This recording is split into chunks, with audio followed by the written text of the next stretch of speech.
بسم اللہ الرحمن الرحیم۔ ایک انسان جو ہے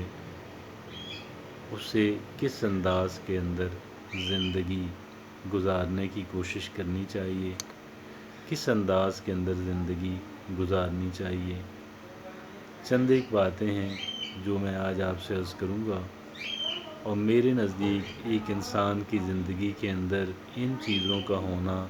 ایک انسان کے اندر ان صفات کا ہونا جو ہے وہ انتہائی اہمیت کا حامل ٹھہرتا ہے۔ سب سے پہلے یہ ہے کہ ایک زندگی کے اندر ایک مستقل نوعیت کا مقصد چن لیں۔ مستقل نوعیت کا ایک بھی آپ چن سکتے ہیں، دو بھی آپ چن سکتے ہیں، اور یہ وہ ایسا مقصد ہونا چاہیے، ایک ایسا ایم ہونا چاہیے کہ جس کے لیے انسان کہہ لیں کہ روزانہ تقریباً روزانہ کی بنیاد پہ کام کرے،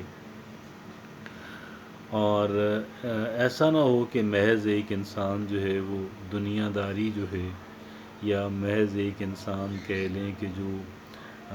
روپے کی دوڑ ہے اسی کے اندر ہی شریک رہے،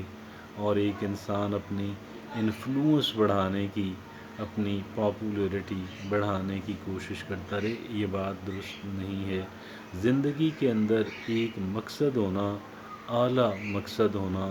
یا گریٹ کاز ہونا، وہ ایک انسان کے لیے لازم ہے،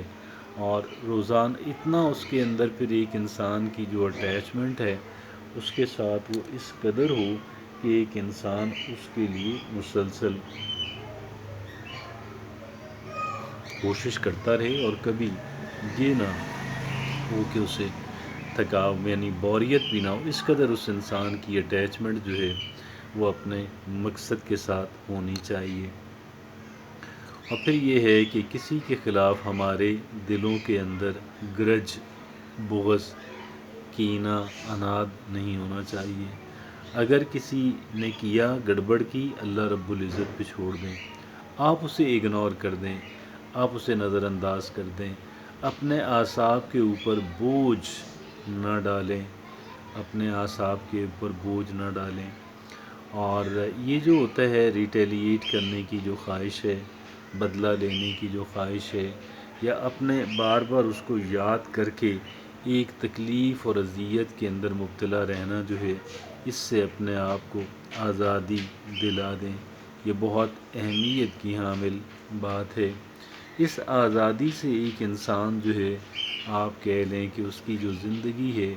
وہ سنور جائے گی، اس کی جو زندگی ہے وہ بن جائے گی۔ تو اس طرح کا ہے کہ دیکھیے گا، پھر ہماری جو لوگ ہمیں کہہ لیں کہ نگیٹو سوچ کے جو مالک ہیں، جو لوگ ہمارے نگیٹو سوچ کے مالک جو ہیں، جو ہمیں ہرٹ کرتے ہیں، ہمیں ایک تو دیکھیں نا، اصلاح کی ضرورت تو ہر ایک انسان کو ہے، امپرومنٹ کی ضرورت ہر ایک انسان کو ہے، اس سے کہہ لیں کہ بے نیاز ہمیں نہیں ہونا ہے، لیکن ایک محض ایک انسان اس خاطر لگا رہے کہ اس انسان کو ڈیگریڈ کرنا ہے، اس کی انسلٹ کرنی ہے، اس کو نیچا دکھانا ہے،